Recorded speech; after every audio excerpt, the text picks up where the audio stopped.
हमारा ये ब्रह्मांड अनेक प्रकार के आश्चर्य से भरा हुआ है। यहाँ करोड़ों की संख्या में गैलेक्सी हैं। उन गैलेक्सी में करोड़ों की संख्या में तारे मौजूद हैं। उन्हीं गैलेक्सीज में से एक गैलेक्सी यानी मिल्की वे में हमारा सौर मंडल और उसमें 8 ग्रह स्थित हैं। हमारे इस ब्रह्मांड में गैलेक्सी, प्लैनेट, स्टार, एस्ट्रॉइड, मेट्रोइड्स करोड़ों की संख्या में मौजूद है।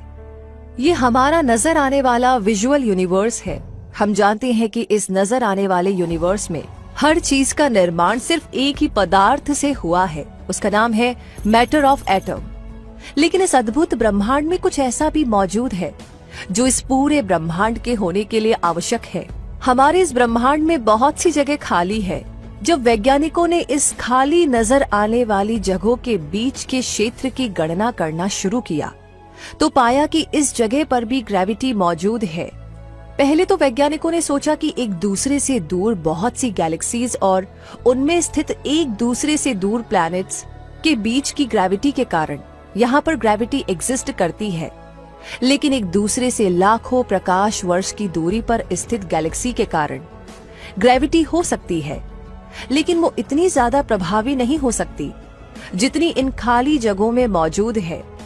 इन कैलकुलेशन ने तो वैज्ञानिकों को हैरान कर दिया, क्योंकि इससे पहले वैज्ञानिक मानते थे कि जो हमें दिखाई देता है वही ब्रह्मांड है। लेकिन वैज्ञानिकों ने पाया कि इस नजर आने वाले ब्रह्मांड के बीच नजर नहीं आने वाला एक और ब्रह्मांड मौजूद है। हमारे इस नजर नहीं आने वाले ब्रह्मांड में हर जगह कॉस्मिक घोस्ट भरे हुए हैं। हम इन कॉस्मिक घोस्ट को देख नहीं सकते और ना ही फील कर सकते हैं, लेकिन हमारे ब्रह्मांड के लिए की गई गणितीय गणना में हम इसे देख सकते हैं।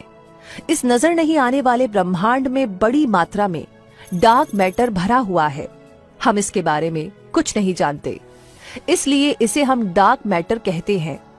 ये दिखाई नहीं देने वाला ये इनविजिबल डार्क मैटर इस ब्रह्मांड की हर एक गैलेक्सीज को आपस में एक दूसरे से जोड़कर रखता है ना मजेदार बात कि जिस ब्रह्मांड को हम जानते हैं, देख सकते हैं और फील कर सकते हैं, वो इस ब्रह्मांड का एक छोटा सा हिस्सा है, जबकि इस ब्रह्मांड का अधिकतर भाग ऐसी चीज से बना है जिसे हम जानते तक नहीं है। अधिकांश वैज्ञानिकों का मानना है कि हमारे ब्रह्मांड में भरा ये समझ नहीं आने वाला डार्क मैटर एक एलिमेंट्री पार्टिकल है जो गैस के बादलों के बीच होता है और जिससे सभी गैलेक्सीज आपस में जुड़ी रहती है। ये हर जगह मौजूद है। अगर हमारे पास इसे देखने का कोई उपकरण मौजूद होता तो हम इसे देख पाते हैं। कहते वो ये तो हर जगह मौजूद है। हम देख पाते कि हर पल हमारे आसपास मिलियनों डार्क मैटर के कण गुजरते रहते हैं। ऐसे कण हमारे आसपास हमारे चारों ओर हर समय मौजूद रहते हैं, लेकिन हम इन्हें देख नहीं सकते। भले ही ये कण हमें दिखाई नहीं देते होंगे, लेकिन ये कण हमारे आसपास के वातावरण को प्रभावित जरूर करते हैं। हमारे इस ब्रह्मांड को आकार इसी डार्क मैटर ने दिया है। इसी डार्क मैटर के कारण हमारा अस्तित्व है। यहाँ तक कि हो सकता है कि इस डार्क मैटर ने हमारे जीवन को भी आकार दिया हो।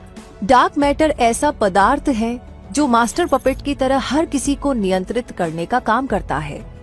अगर हमें डार्क मैटर की इम्पोर्टेंस को सिर्फ एक लाइन में बताने की जरूरत हो तो हम इतना ही कहेंगे कि हमारा अस्तित्व सिर्फ इसलिए है कि हमारी गैलेक्सी मौजूद है। हमारी गैलेक्सी मौजूद सिर्फ इसलिए है कि डार्क मैटर मौजूद है। हम कह सकते हैं कि डार्क मैटर एक ऐसा मैटर है जिसके कारण बहुत कुछ मैटर करता है। जिस डार्क मैटर ने आज के इस नजर आने वाले ब्रह्मांड को शक्ल दी है, उस ब्रह्मांड का निर्माण इस डार्क मैटर ने किया कैसे? इस सबसे बड़े सवाल का जवाब ढूंढने के लिए हमें ब्रह्मांड के जन्म के समय में जाना होगा। यानी हमें जाना होगा ब्रह्मांड के जन्म की शुरुआती बिग बैंग में। आज से 14.8 अरब साल पहले, जब एक छोटा सा पॉइंट अपने आकार को छोड़कर अचानक बढ़ने लगता है और कुछ प्लैंक टाइम में ये बड़ा हो जाता है, तो ब्रह्मांड के जन्म के समय जब सेकंड भी नहीं बीता था, तब यहाँ प्योर ऊर्जा भरी हुई थी। तापमान बहुत ज्यादा था और इन्फ्लेशन हो रहा था। इस समय किसी भी परमाणविक कण का जन्म नहीं हुआ था। इस समय यहाँ का तापमान बहुत बहुत ही ज्यादा था और डेंसिटी भी काफी ज्यादा थी। कुछ प्लैंक टाइम और गुजरने के बाद ये अपना आकार बढ़ाता है, जिससे इसका तापमान घटने लगता है और ब्रह्मांड ठंडा होना शुरू हो जाता है। इसके ठंडे होने से इसकी कुछ ऊर्जा का भाग बहुत ही छोटे छोटे पार्टिकल्स को जन्म देता है। ये पार्टिकल्स हमें बनाने वाले एटम के सब एटॉमिक पार्टिकल नहीं थे, ये पार्टिकल थे डार्क मैटर के। डार्क मैटर का जन्म किसी भी चीज के निर्माण से काफी पहले हुआ था। हमें इस बात का आज तक कोई जवाब नहीं मिला है कि डार्क मैटर किन पार्टिकल से बना है। यदि डार्क मैटर का निर्माण ऐसे सब एटॉमिक पार्टिकल से हुआ है जिन्हें हम नहीं जानते, तो इस बात की संभावना बनती है कि डार्क मैटर पार्टिकल्स का जन्म ब्रह्मांड के जन्म यानी बिग बैंग होने के कुछ देर के बाद ही हो गया होगा। अगर ऐसा है तो डार्क मैटर किसी भी सब एटॉमिक पार्टिकल्स यानी इलेक्ट्रॉन और प्रोटॉन के बनने से पहले ही बन गया था। अगर सच में ऐसा ही है तो ये कहना गलत नहीं होगा कि इस ब्रह्मांड को आज जैसी शक्ल देने और यहाँ तक कि पृथ्वी पर जीवन को पनपाने में भी डार्क मैटर का इम्पोर्टेंट रोल रहा है। इस हिसाब से देखा जाए तो डार्क मैटर तब से है जब नॉर्मल मैटर बना ही नहीं था। वैज्ञानिकों ने बिग बैंग के कंप्यूटर मॉडल का जब अध्ययन करना शुरू किया तो उन्होंने पाया कि ब्रह्मांड में नॉर्मल मैटर उपस्थित है और इस समय का ये नॉर्मल मैटर डार्क मैटर के कारण ही बना है। वैज्ञानिकों ने बिग बैंग कंप्यूटर मॉडल का अध्ययन किया तो पाया कि डार्क मैटर और नॉर्मल मैटर का रेशियो 6:1 यानी नॉर्मल मैटर की तुलना में डार्क मैटर 6 गुना ज्यादा है, जो हमें ये बताता है कि इस डार्क मैटर से ही नॉर्मल मैटर का निर्माण हुआ है। या फिर ये भी हो सकता है कि आज भी इसी डार्क मैटर के कारण ब्रह्मांड के किसी हिस्से में नॉर्मल मैटर का निर्माण हो रहा हो और उससे एक नया ब्रह्मांड आकार ले रहा हो। 6:1 ये एक मैजिकल रेशो है क्योंकि मैटर की तुलना में डार्क मैटर 6 गुना ज्यादा है। अब सवाल ये उठता है कि डार्क मैटर नॉर्मल मैटर से 6 गुना ज्यादा ही क्यों है? ये कई लाख गुना ज्यादा क्यों नहीं है? या फिर नॉर्मल मैटर से कई लाख गुना कम क्यों नहीं है? या फिर ये नॉर्मल मैटर से 6 गुना कम क्यों नहीं है? अगर हमें इन सभी सवालों के जवाब नहीं पता है तो इसका सीधा सा अर्थ है कि डार्क मैटर पर ही सब कुछ मैटर करता है। वो डार्क मैटर ही है जिसने हमारे ब्रह्मांड को बनाया है, हमारे जीवन को बनाया है और आज भी बना रहा है। अगर ऐसा है तो ये माना जा सकता है कि अर्ली यूनिवर्स में यानी शुरुआती ब्रह्मांड में डार्क मैटर और नॉर्मल मैटर दोनों एक जैसे रहे हो, दोनों में बहुत ज्यादा समानता रही हो और इसी कारण आज हमें जो कुछ भी नजर आता है वो अस्तित्व में आया हो। भले ही आज डार्क मैटर और नॉर्मल मैटर में काफी डिफरेंस हो, लेकिन इसकी संभावना को नकारा नहीं जा सकता कि अर्ली यूनिवर्स यानी कि शुरुआती ब्रह्मांड में दोनों कभी एक जैसी ही प्रॉपर्टी वाले रहे हो। अब सवाल ये उठता है कि जब शुरुआती ब्रह्मांड में सबसे पहले डार्क मैटर अस्तित्व में आया और उसके बाद नॉर्मल मैटर अस्तित्व में आया और जब दोनों की प्रॉपर्टी भी सेम ही थी, तो ऐसा क्या हुआ कि जिसके कारण आज नॉर्मल मैटर और डार्क मैटर अलग अलग है, दोनों का रेशियो भी डिफरेंस है। कैसे इस यूनिवर्स में सब atomic particles electron, proton, neutron अस्तित्व में आए? कैसे डार्क मैटर से दूर नॉर्मल मैटर ने दुनिया का निर्माण किया? इसका जवाब भी छिपा है ब्रह्मांड के जन्म के समय यानी बिग बैंग के समय में।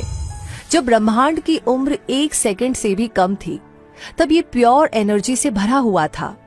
इस समय इसकी डेंसिटी बहुत ही ज्यादा थी और टेम्परेचर के बहुत ही ज्यादा हाई होने के कारण संभावनाएं बन रही थी कि इसमें भरी एनर्जी या मैटर पार्टिकल्स आपस में कोलैप्स हो जाते। इस समय ब्रह्मांड का आकार भी बहुत ज्यादा छोटा था और इसके कारण इसमें भरी एनर्जी और उस एनर्जी के कारण बने डार्क मैटर पार्टिकल्स आपस में टकरा गए, जिसकी वजह से एक बड़ा एनर्जी बर्स्ट हुआ और जिसने जन्म दिया एक नई पार्टिकल्स सब एटॉमिक पार्टिकल्स को, यानी नजर आने वाले ऑर्डिनरी सब एटॉमिक पार्टिकल्स को, जिससे हमें दिखाई देने वाले ब्रह्मांड का जन्म हुआ हो।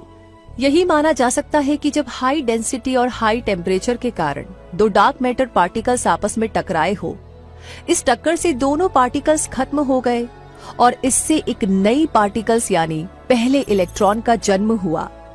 अगर ऐसा माना जाता है तो ये माना जा सकता है कि हमें नजर आने वाले ब्रह्मांड और यहाँ तक कि हम सभी को बनाया है।